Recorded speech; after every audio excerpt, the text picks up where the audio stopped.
Vivimos un momento histórico, de grandes transformaciones y urgencias sociales. Hoy nos jugamos el futuro sostenible de Chile y hay diálogos que no pueden esperar. Víctimas invisibles, los niños, niñas y adolescentes claramente no han estado en lo alto de las prioridades en esta pandemia, pero se están jugando su futuro. De acuerdo al diagnóstico integral de aprendizajes, los estudiantes de enseñanza media no alcanzaron ni el 60% de los aprendizajes mínimos requeridos. Y el 70% de los niños, niñas y adolescentes dicen que han tenido problemas para expresar sus emociones. En este contexto, la demanda por abrir los establecimientos educacionales suma cada vez más adeptos. Llama la atención que cada vez que salen las comunas de cuarentena, los primeros en abrir son los colegios privados y en mucho menor proporción los municipales. La brecha educacional se hace cada vez más extensa y la falta de recursos digitales para la educación agudiza esta desigualdad, porque la educación se está jugando su futuro, esto es, conversaciones impostergables. Hablaremos con Lucía Butazzoni, fundadora de Escuelas Abiertas, iniciativa que busca poner a la educación presencial dentro de las prioridades nacionales. Conversaremos además con Amanda Céspedes, presidenta de la Fundación Educacional Amanda y experta en neurociencias aplicadas a la educación. Conversaremos además con Alejandra Arratia, directora ejecutiva de Educación 2020, para saber qué está pasando con las escuelas en la pandemia. Y además tendremos una conversación con Daniel Rodríguez, secretario ejecutivo de la Agencia de Calidad de la Educación.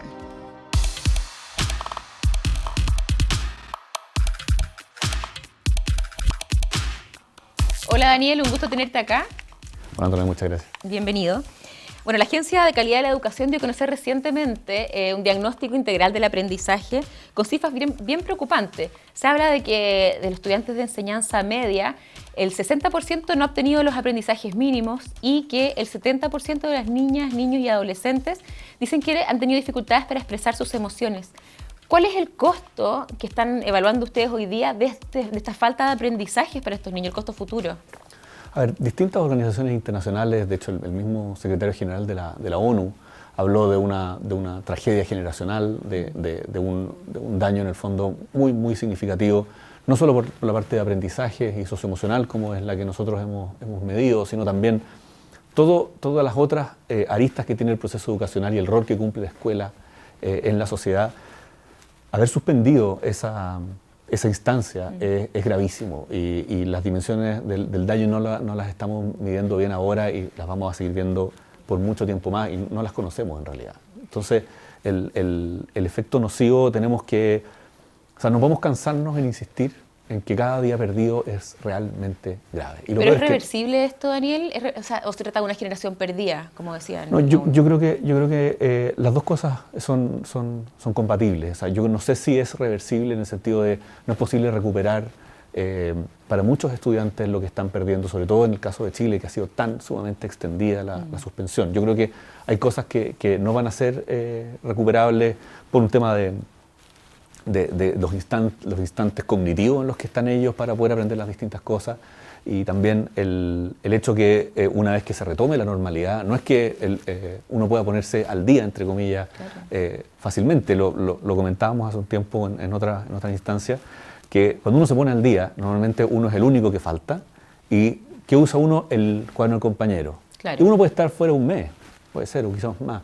Pero están los otros que siguieron y uno puede ponerse al día. Aquí no hay ponerse al día. Claro, y ustedes como agencia, ¿cómo lo están planteando? ¿Cómo vamos a nivelar eso? ¿Cómo vamos, o sea, independiente de que se haya perdido cierta ventana cognitiva de generaciones importantes, ¿cuál es el plan en concreto para poder al menos suplir esto de alguna forma o que estos niños no pierdan oportunidades futuras por no haber tenido los aprendizajes que es necesarios en este tiempo? Sí, es que ahí va la segunda parte de tu pregunta anterior, Ajá. Que es de haberse perdido. Yo creo que no es un tiempo perdido. Yo creo que hay que ver qué rescatamos, qué se puede rescatar del tiempo que han vivido en sus casas, qué aprendizajes pueden haber ahí y no perder la esperanza obviamente de poder aprender en esa instancia.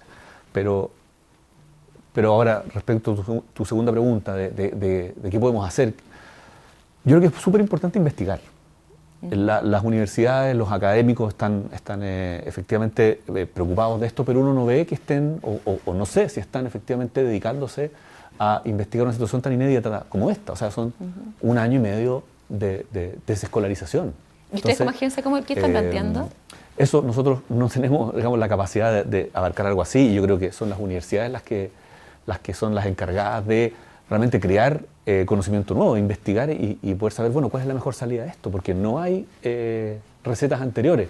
En un minuto, cuando esto partió, se hablaba de, oye, esto es parecido a la suspensión de vacaciones. Tú sabes que cuando los niños se van de vacaciones, generalmente los alumnos más vulnerables pierden mucho conocimiento y más que los no vulnerables, y en el fondo retroceden en las vacaciones que no tienen clase. Y se creyó en un minuto que eso podía ser comparable a lo que está pasando ahora, pero ya es algo que está en otra dimensión. O sea, no hay plan hoy día, Daniel. ¿Qué pasa con esos niños esos niños estudiantes de enseñanza media que obtuvieron el 60% del aprendizaje? ¿Ya no lo van a obtener? No es tan fácil, digamos, de poder poner el número y prever esto. Lo que nosotros, en nuestro rol, en el fondo, es advertir y poner el foco en que aquí hay algo muy grave que está pasando y que no estamos abordando.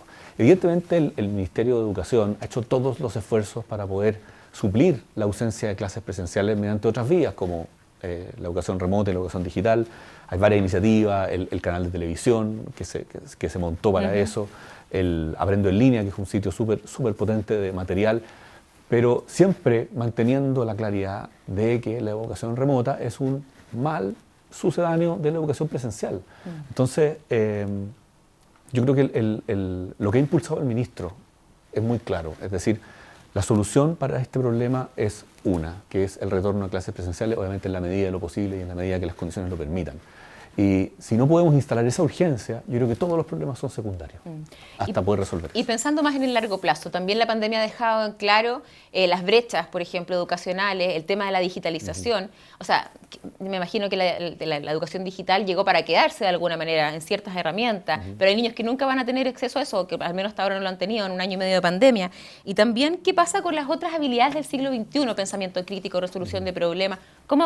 ¿Qué están planteando ustedes como agencia para abordar estos otros temas que en el fondo tienen que ver con la educación más de largo plazo? Esos temas están transversales en el currículum nacional y por lo tanto nosotros buscamos, mediante nuestras evaluaciones, ir pesquisando cómo los estudiantes los adquieren y cómo los trabajan. Sin embargo, de nuevo, vuelvo a lo anterior. Esas habilidades del siglo XXI, que tienen varias denominaciones, no son para nada fáciles de enseñar y no está zanjado la manera de cómo se enseñan y cómo se adquieren. O sea, no estamos hablando de matemáticas que el mundo lleva 5.000 años enseñándolas.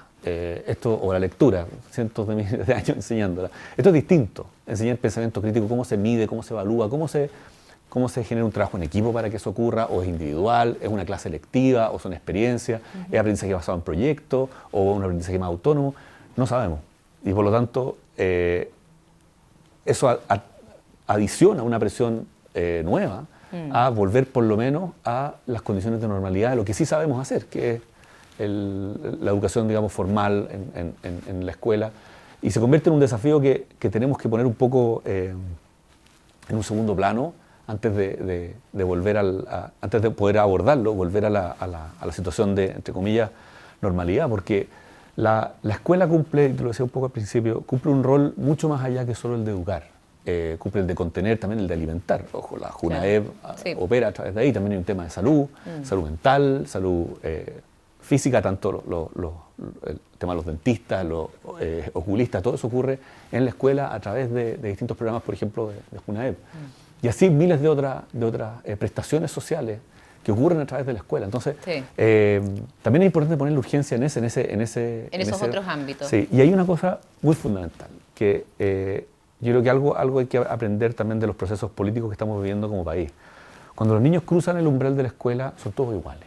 Hay un rol democratizador de la escuela. Mientras estamos en nuestras casas, no es así. Y no solo con un computador igual para cada uno se va a conseguir eso, porque el capital cultural de la familia es distinta, la preocupación de la familia es distinta. Sí. Si tengo un hermano al lado, me cuesta mucho más estudiar que si estoy solo, si es que tengo que compartir el computador, y así una infinidad de diferencias que no pasan por tener o no tener un computador o tener conexión. Pasa con el rol cívico y democratizador de la escuela, de que uno pasa un umbral y somos todos iguales. Eso no se puede reemplazar por digital. Bueno, sin duda son desafíos gigantes que vienen a futuro. Esperemos tener un plan a corto plazo para poder también nivelar a estos niños. Así que muchas gracias por tu participación acá en este programa, Daniel. Gracias a ustedes.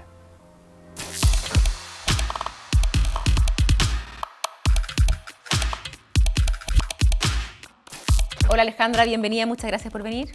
Hola Antonieta, muchas gracias a ustedes por la invitación, feliz de estar acá.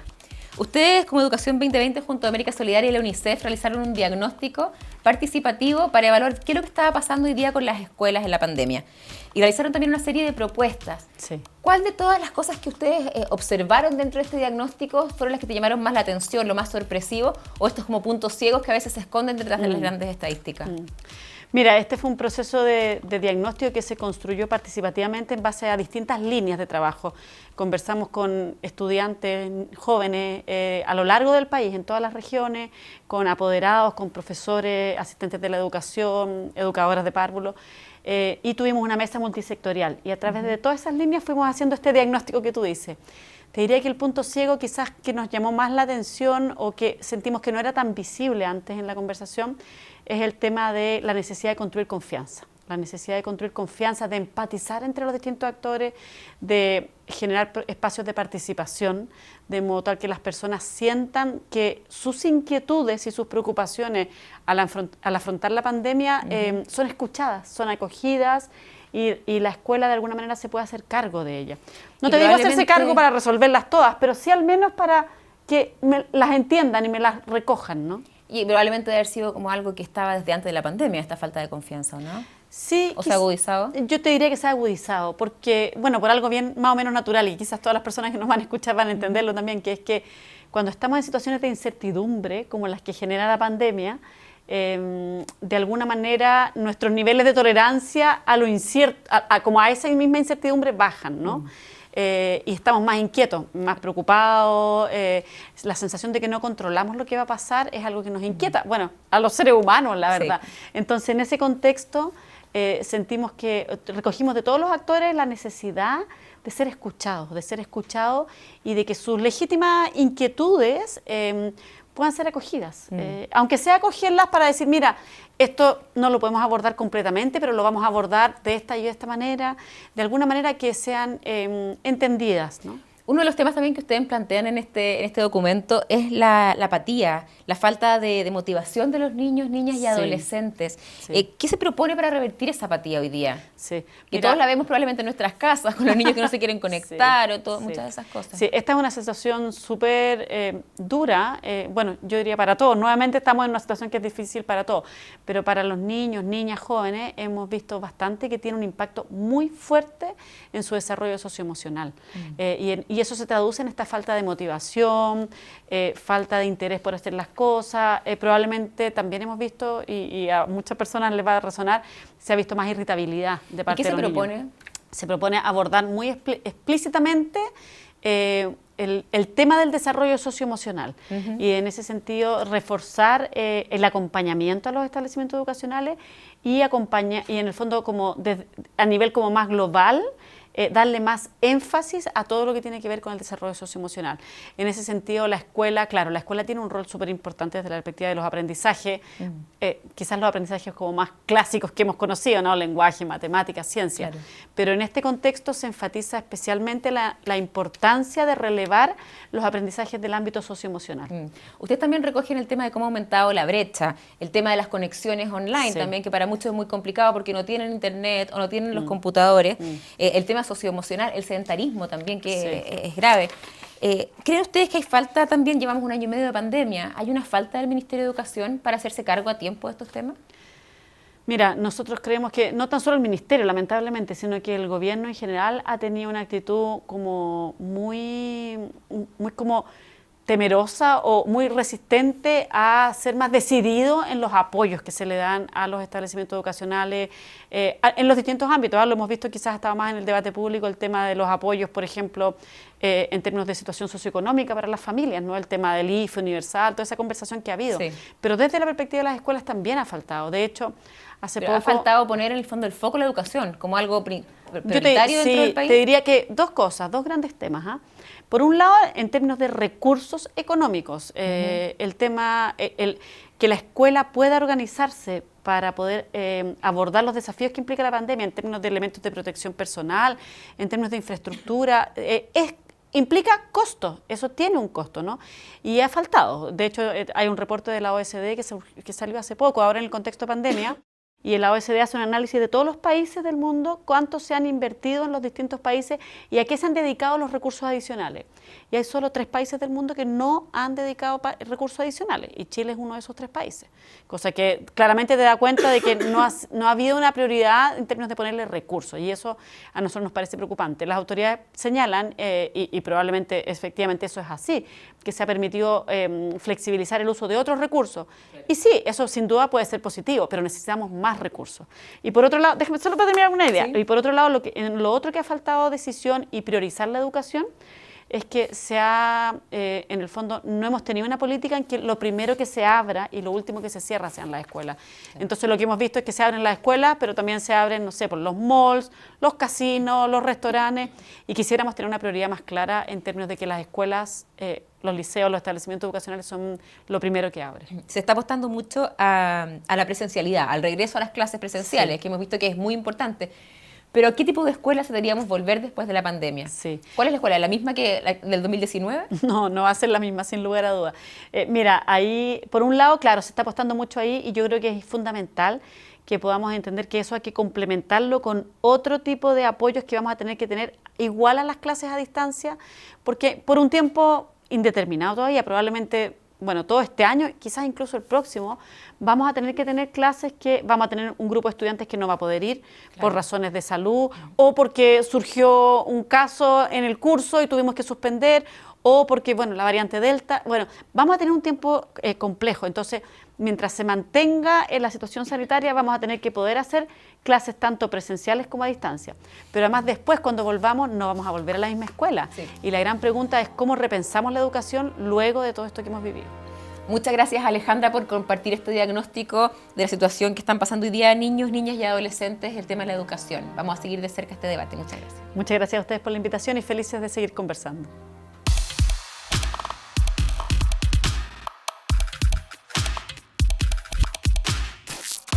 Hola, estamos con Amanda Céspedes, presidenta de la Fundación Educacional Amanda y especialista en neurociencia aplicada a la educación.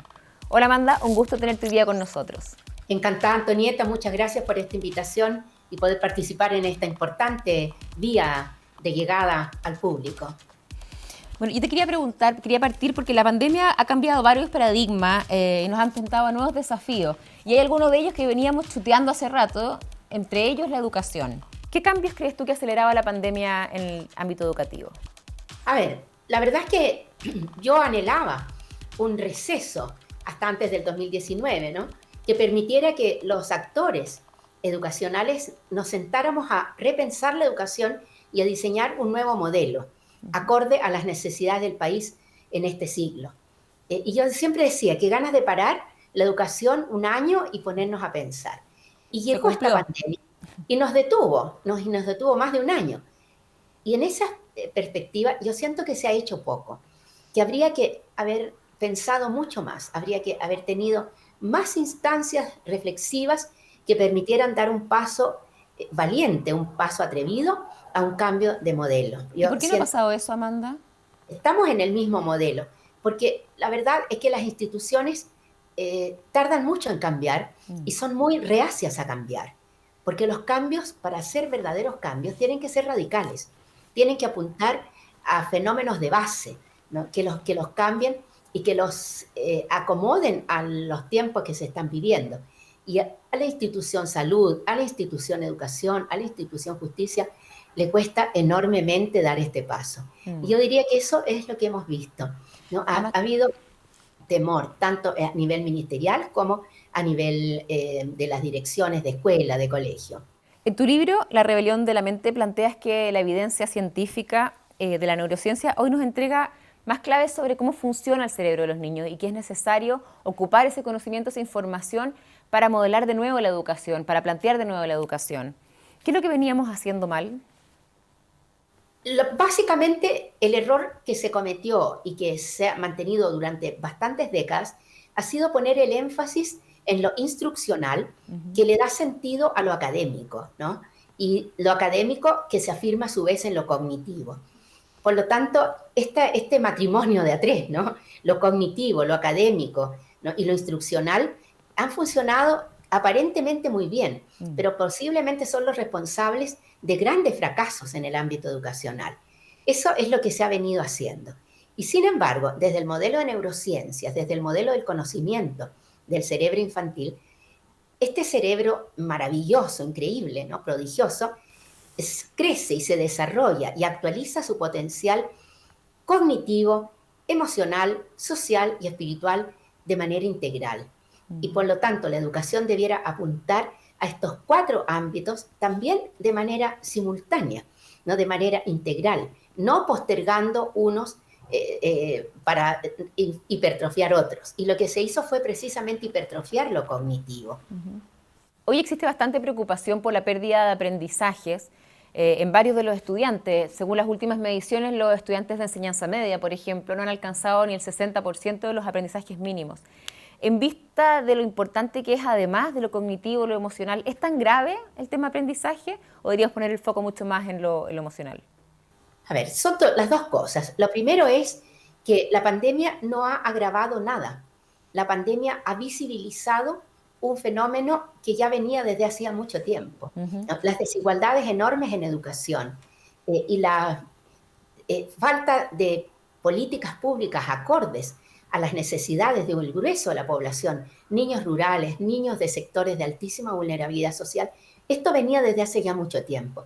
Y la pandemia lo que ha hecho ha sido ponerlos en el tapete, visibilizarlos. Si los ha profundizado, que probablemente sí, no ha sido el fenómeno principal. Yo siento que de repente se afirman hechos sin una base sólida. No se puede decir que la pandemia ha provocado tal impacto.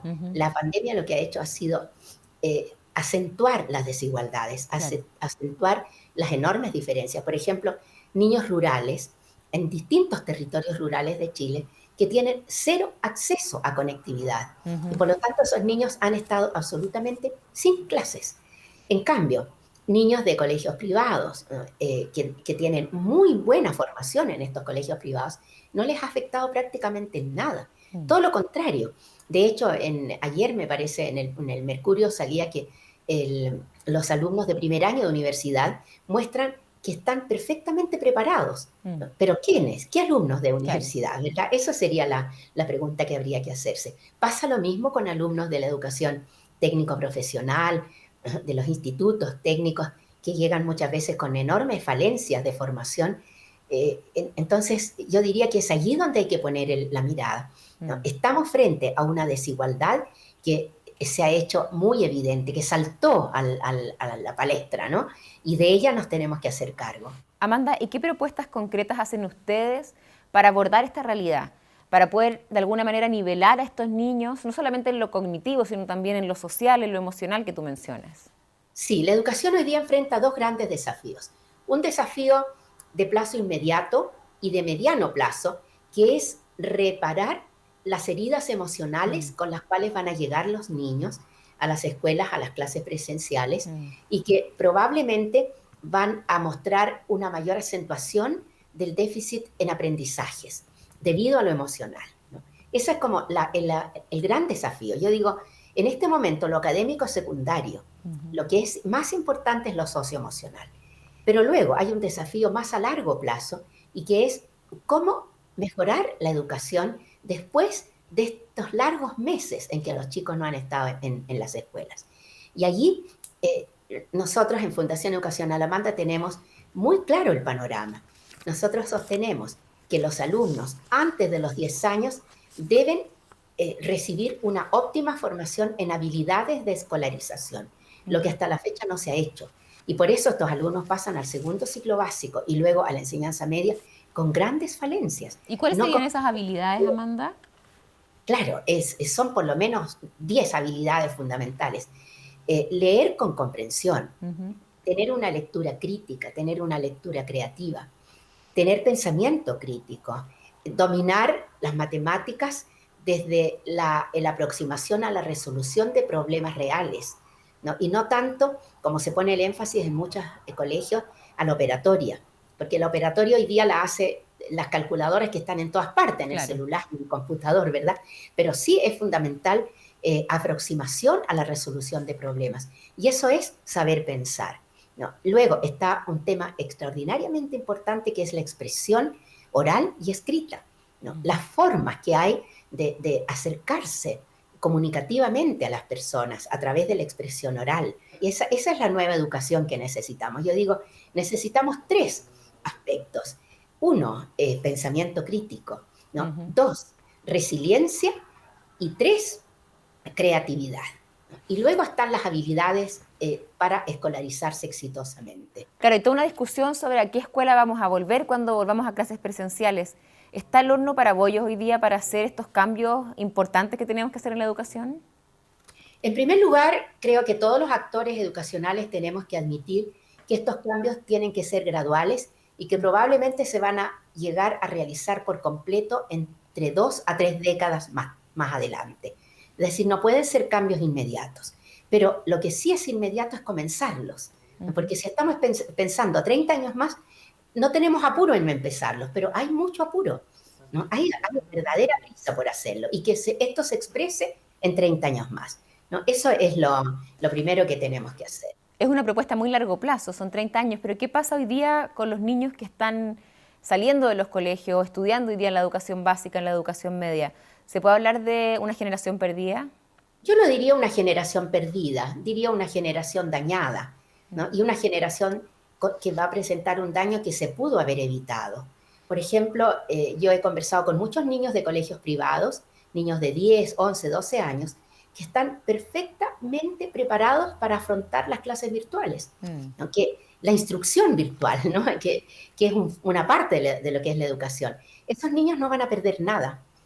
Incluso han ganado porque han estado tranquilos en sus casas, con sus computadores, pero hay un contingente enorme de niños que no ha tenido clases y que si las tuvo no supo de qué estaba hablando el profesor porque no tiene las habilidades para poder comprender en profundidad esos contenidos, ¿no?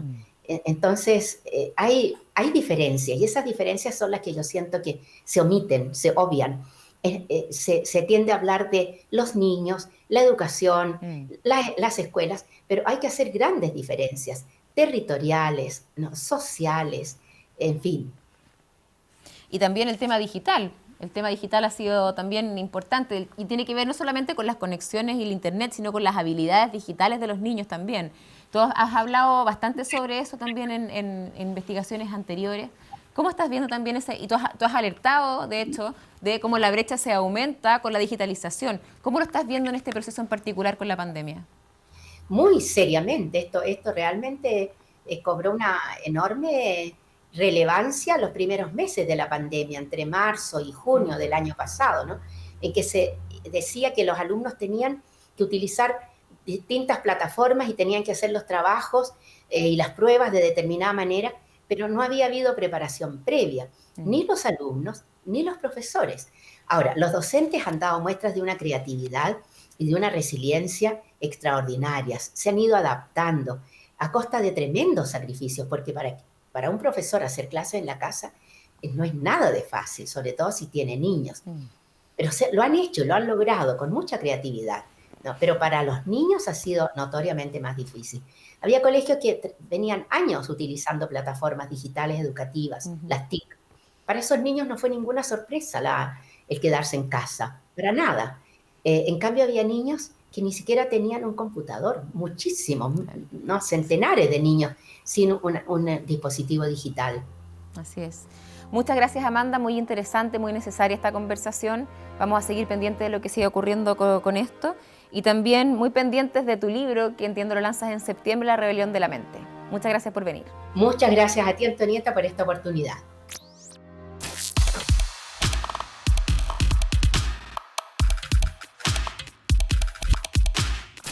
Bienvenida, Lucía, un gusto tenerte aquí en el estudio. Hola, Antonieta, ¿qué tal? Todo muy bien. Bueno, que la educación presencial sea prioridad nacional y que las escuelas sean declaradas como actividad esencial. Esa es una de las principales metas que busca esta iniciativa de Escuelas Abiertas, que funciona ya, entiendo, hace como 3 o 4 meses. Son 4 de las fundadoras, que es para concientizar sobre la necesidad de abrir las escuelas y la presencialidad. ¿Qué las motivó, Lucía, a plantear esta iniciativa, a crearla? Cuando ya se decreta nuevamente, después de febrero, recuerden que hubo gran polémica por el permiso de vacaciones. Y viene esta segunda como que cuarentena total, o sea, los colegios estaban abiertos, abrieron 6, 9 días y se cierra de nuevo mayoritariamente casi todo el país, nosotros pusimos el tema sobre la mesa. Vamos a ver, ¿pero por qué tenemos que dejar el tema de la educación, que es una de las actividades básicas para el desarrollo de cualquier sociedad en cualquier parte del mundo? ¿Por qué la estamos relegando al último lugar y equiparando esa actividad al resto de las actividades que no son tan esenciales? Como los malls, los restaurantes, los bares. Fantasilandia. O póngale, no tengo nada contra los malls, pero en el fondo todas las personas sabemos que educar es antes que comprar. Entonces, ¿por qué estábamos equiparando esas actividades a esta otra? Y así nos empezamos a juntar, mandamos una carta que fue bien polémica, que nosotros queríamos abrir los colegios en cuarentena, y en 2 días juntamos 10.000 firmas, y no nos podíamos creer, o sea, pensamos que éramos 5 pelagatos, y no, éramos muchos más, y se nos empezó a sumar gente. Y así fuimos creciendo, hasta que decidimos armar un movimiento que funcionara de forma continua y empezar a poner sobre la mesa la evidencia científica a nivel mundial y nacional sobre cómo se comportaba el virus en la edad escolares, digamos, y cómo los colegios eran considerados lugares seguros en el resto del mundo. Lucía, pero llama la atención que apenas salen las comunas de cuarentena, los primeros en abrir son los colegios privados y en mucho menor proporción los particulares subvencionados, para qué decir los municipales. ¿Qué pasa ahí? ¿Es falta de recursos, falta de voluntad, falta de gestión? Mira, nosotros hemos observado que la problemática es multifactorial, ¿ya? Y va a depender también mucho de qué localidad estemos hablando. Pero en general lo que hemos observado es que, bueno, los privados siempre abren apenas estén autorizados a hacerlo, y los particulares subvencionados en un poquito menor medida también están abriendo, y no así los colegios que pertenecen a la educación municipalizada, porque la administración delegada, que son los servicios locales de educación pública, sí están abriendo en mayor medida. Entonces, la pregunta es bastante difícil de responder, porque nosotros creemos que es falta de gestión. Nos hemos reunido con los seremis de casi todas las regiones y con el Ministerio de Educación, con el Ministro de Educación, para plantear este tema de por qué los alcaldes siguen diciendo que no están los recursos, o por qué el Colegio de Profesores establece que no están las condiciones, que es una frase que se va repitiendo a lo largo de su discurso. Y efectivamente, lo que se nos ha demostrado con las cifras, lo que ellos dicen, es que los recursos están disponibles, pero que deben ser gestionados por los sostenedores, tanto públicos como subvencionados, como los particulares subvencionados.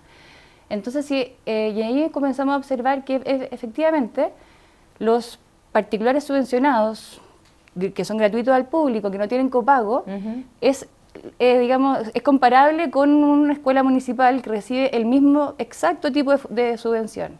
Que también recordemos que en el 2019 la subvención se dejó de pagar por asistencia. Hoy día eso está congelado con la asistencia de 2019. Entonces nadie puede decir que reciben menos subvención que antes, a menos que haya bajado para todos. Pero no.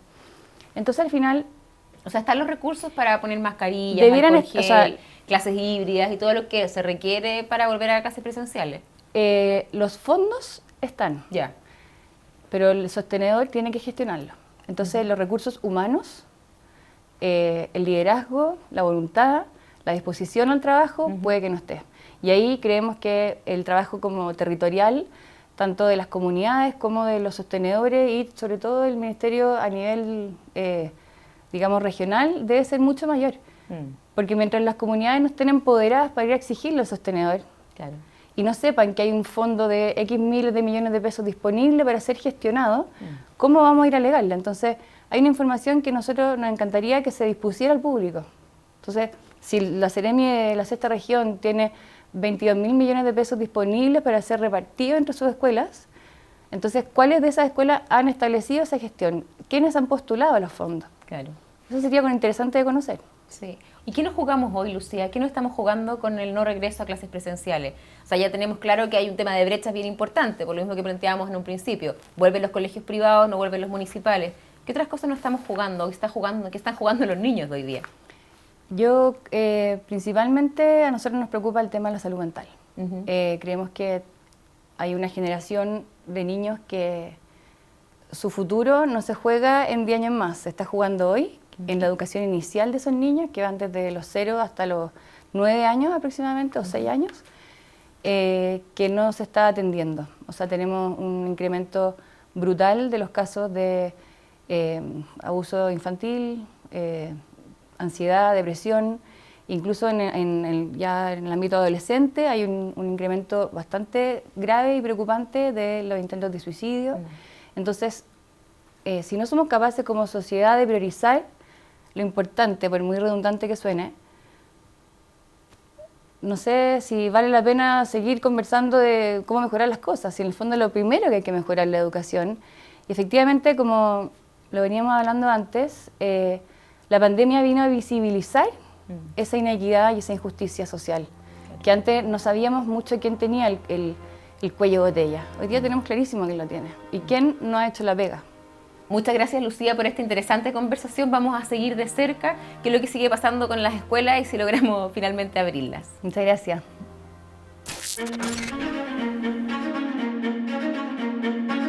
Es un hecho que la educación no ha estado dentro de las prioridades nacionales en esta pandemia. Esto es lo que revisamos en este programa de conversaciones impostergables con nuestros 3 entrevistados.